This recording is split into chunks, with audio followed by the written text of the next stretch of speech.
welcome to the deep dive.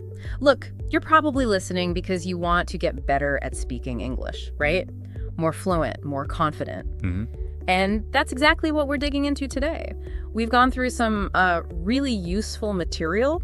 Yeah, we have. And we've pulled out some practical, actionable strategies, things you can actually do. Right, things to help you sound, a bit more natural, maybe feel less hesitant when you open your mouth. Exactly. We've landed on 15 pretty powerful tips for this deep dive. So yeah, let's get started. No, not at all. What's interesting is how even, say, 5 minutes consistently can really prime your brain for English. Prime your brain. I like that. Think about those little moments. Making breakfast, walking the dog, whatever. You can just talk to yourself. Narrate your life. Sort of. Describe what you're doing. Okay, give them the keys. Or talk to yourself in the mirror for a minute. That sounds silly, maybe. A little bit. But the point isn't perfect sentences at first. It's just getting comfortable, comfortable making the sounds, forming the words. Right, lowering the pressure. The sources definitely emphasize that. It's familiarity first, not perfect grammar. Yeah, building that basic confidence that you can actually produce English sounds. It makes you wonder, how often do we actually let ourselves just speak without worrying about messing up? Not often enough, probably. This first tip is all about creating those little safe spaces to just try. Okay, tip 2 shifts things inward a bit. Thinking in English. Yes. This is a big one. The sources suggest this is a major turning point for fluency. Can you break that down? What does it actually mean? Well, if you look at how language processing works, thinking directly in English it cuts out a step. It streamlines things. How so? Instead of, say, thinking in your native language, maybe like the example, main panti pi raha home. Okay. And then mentally searching for the translation. Okay, that's I am drinking water. You train your brain to just go straight to the English thought. I am drinking water. So you're kind of rewiring your internal chat. Pretty much. You're teaching your brain to skip that translation detour. You connect the idea directly to the English words and, sentence structure. Which sounds like it would make things smoother when you actually speak. Less pausing. Precisely. You cut out that delay, that little hesitation, while your brain does the translating. And it naturally leads to speaking more fluently, more confidently. Tip number 3 builds on that really nicely. Learn phrases, not just single words. Yes. This is so important. It clicked with me because, language isn't just a list of words in a dictionary, it's how they stick together. Totally. And what's great about learning whole chunks, whole phrases, is that you absorb the natural word order, the common expressions, almost without thinking about it. Can you give an example? Sure. Like, how's it going? You don't learn how, then going. You learn the whole unit. Right. It's a single greeting. Exactly. Yeah. Or something like, I'm just chilling. It carries a specific vibe, a meaning that just knowing I am just chilling separately doesn't quite capture in the same way. Yeah, and the material we looked at pointed out that using these kinds of ready-made phrases helps you sound more natural, like people who actually speak the language day to day. You start to pick up the rhythm, the flow. It's less about building sentences brick by brick and more about using these common structures native speakers use all the time. Okay, tip 4 sounds intense. Shadowing native speakers. It can be, but it's incredibly effective. So for someone who's never heard of it, how does shadowing work? Okay, so shadowing, based on what we read, is basically mimicking. You find some English audio or video, maybe a podcast clip, a scene from a show, ideally, maybe with a transcript at first. You listen to one sentence or even just a short phrase, then you pause it, and you immediately repeat it out loud. But here's the key. You're not just saying the words, you're trying to copy everything. Like pronunciation, obviously, but also the intonation, the musicality, the ups and downs, the rhythm, even the speed. So it's like karaoke for speaking. Kind of, but much more focused. You're really tuning your ear and your mouth to the specific sounds and flow of natural English. And the sources called it almost like having a private tutor. Right, showing you exactly how it's done. Precisely. You're training your speech muscles to move in that English way. Okay, tip 5. This is the one I think people might squirm at a bit. Recording yourself speaking. Yeah, the cringe factor can be real. I mean, who loves hearing their own voice played back? But the material really insists this is valuable. Why? Well, that awkwardness is understandable, definitely. But the payoff is getting objective feedback. Objective. Yeah. When you record yourself, You step outside your own head for a minute. You hear yourself more like how others hear you. And you can spot things. You might notice, oh, I always mispronounce that sound, or wow, I hesitate a lot there. Or maybe your sentences sound a bit, I don't know, clunky. So it's like holding up a mirror to your speaking. Exactly. It helps you self-correct. You might be totally unaware of certain habits, pronunciation things, weird pauses, until you actually hear them. It's surprisingly effective, even if it feels weird at first. Okay, moving to tip 6. Watching English movies, but without subtitles. Fun homework. Right. Sounds enjoyable. But how does leaving the subtitles off actually help you speak better? Isn't it more about listening? It starts with listening, yeah. But think back to what we said about learning phrases in context. Watching movies without subtitles throws you right into real flowing conversations. You're not just reading. You're seeing how words are used naturally, in context, often with all the body language and facial expressions too. So you're absorbing the language in action, basically. Exactly. You start picking up on tone, maybe slang or informal ways of saying things, stuff you'd miss if you were just reading the translation at the bottom. Right. And while, yes, it boosts your listening skills primarily, understanding spoken English better directly feeds into speaking better. You internalize those rhythms, those common phrases, how conversations actually flow.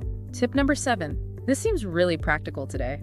Join speaking clubs or online communities. Yeah, there are so many options now, aren't there? Apps, websites, local groups. So what's the main benefit here, according to the sources? It's the real-time practice with actual people. That's huge. The material emphasized how much this boosts confidence. Because everyone's kind of in the same boat. Partly, yeah. It's often a supportive space. Everyone's there to learn. Plus, you hear different accents, different ways of speaking, which is also really useful. And it's your chance to actually use the English you're learning spontaneously, not just reciting stuff. Exactly. It pushes you beyond planned exercises. Yeah. You have to react, respond, think on your feet in English. That's invaluable for building real fluency and sounding more natural. All right. Tip number 8 is maybe more of a mindset thing, but crucial. Stop being afraid of making mistakes. Oh, absolutely fundamental. It's so easy to freeze up because you're worried about saying something wrong. Totally. And the sources we looked at really drive this home. Mistakes aren't failures. They're just part of learning, like literally how you learn. So see errors as data points. Pretty much. Every mistake is a chance to figure something out. Okay, that doesn't sound right. Why? It's information. So the advice is just speak, even if you're not sure it's perfect. Yes. Be confident enough to try. Fluency isn't about never making a mistake. It's about communicating effectively, despite the occasional error. That fear of imperfection can seriously hold you back. Tip 9 is about making English part of your surroundings, using it in daily life. Yeah, this is about immersion, even if you don't live in an English-speaking country. The material had some neat examples. Right, like switch your phone's language setting to English. Write your shopping list or to-do list in English. Little things. Yeah, tiny things, but they add up. Actively read signs, menus, instructions when you see them in English. It just creates more touch points with the language throughout your day. It's like setting up little English triggers in your environment. Exactly. It stops English from being just this separate thing you study and makes it more the part of your regular world. Okay, tip 10, something our listeners are doing right now. Listen to English podcasts. Like this one. And audiobooks. Yes, the power of listening. The sources really highlighted how vital this is for picking up the natural sound of English. How so? You absorb the rhythm, the intonation patterns, you hear how native speakers connect words, those little filler sounds they use, the whole flow of it. And there's a direct link between listening well and speaking well. Absolutely. The better you get at hearing and understanding the nuances of spoken English, the better you'll be able to reproduce those sounds and patterns yourself.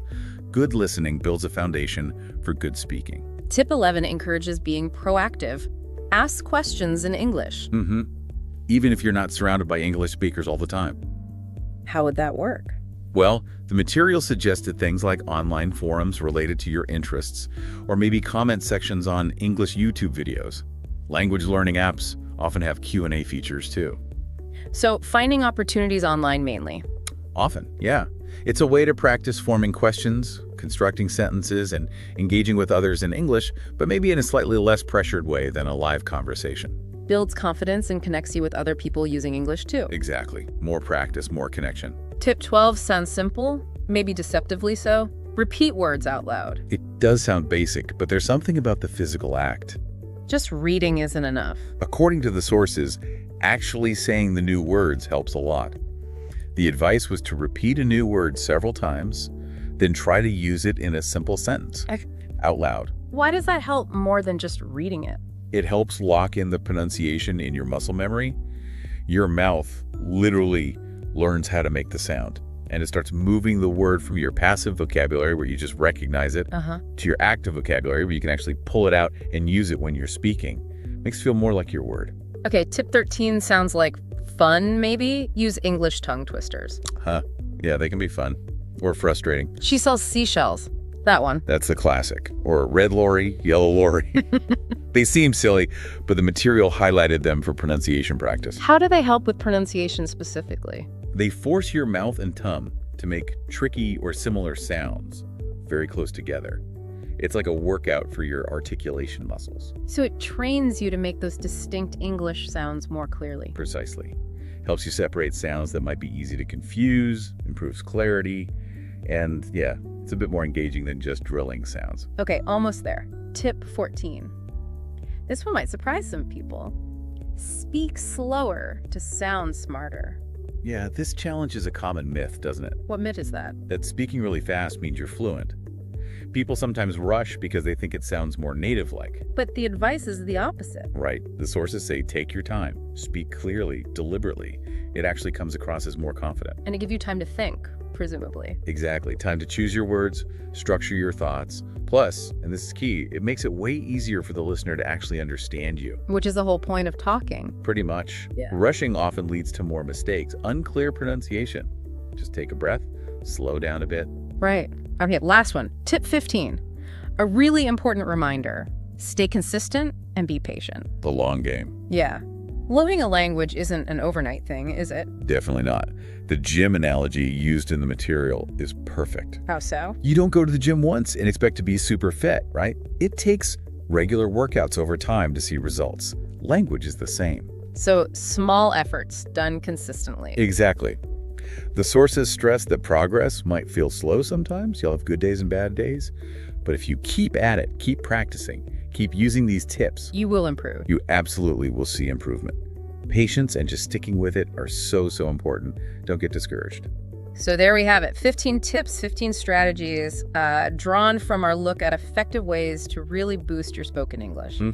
Lots to work with there. And I think the main thing, the big takeaway, is that putting in consistent effort, trying these different things, maybe stepping out of your comfort zone a little, it really does add up. It really does. And remember, it's not necessarily about sounding exactly like a native speaker from, London or Los Angeles. It's about being able to express yourself clearly, confidently, authentically. Well said. That's the goal. And you can absolutely do it. So as you finish listening, maybe think, which one or two of those tips really jumped out at you? Yeah, what felt most relevant? And then maybe think, what's one specific, concrete way you could start using that tip, like today or tomorrow? Is there a situation coming up, a routine you have where you could try one of these techniques? That's something to chew on.